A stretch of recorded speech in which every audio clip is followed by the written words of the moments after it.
And people are aghast. This is, I'm going to go right into your wheelhouse now. To what extent can diplomacy be expected to succeed in this environment? Or stated differently, will there ever be a two-state solution without the imposition of it by an outside force? Well, the U.S. position, which is a completely phony position, not just a failed position, but a phony position, is that there must be an agreement between the two parties.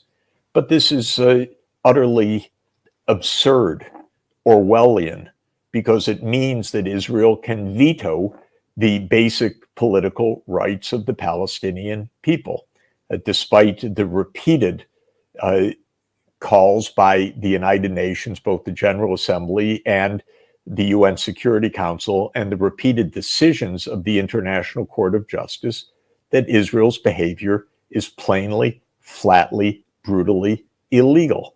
But the White House position, the Israel lobby imposed position, if you will, or the one that it has delivered into the mouths of American officials, is that, the two-state solution, we're in favor, but it must be agreed by the two parties. That's nonsense.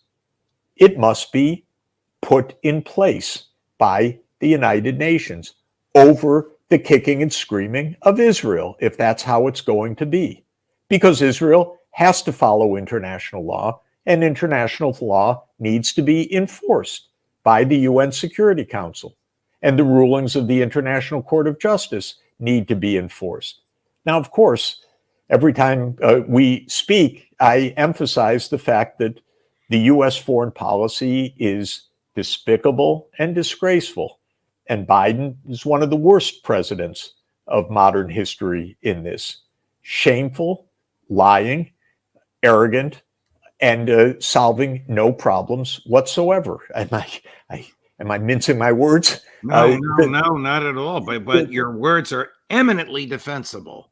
The point I'm making is that we know what the answer needs to be. The whole world knows what the answer needs to be.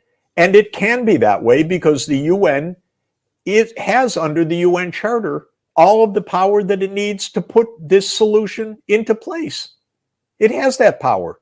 The United States remains the lone veto. Not because the American people want that, but because the Israel lobby has been able to get American officials to raise their hand to veto peace repeatedly. But I believe that this is short-lived.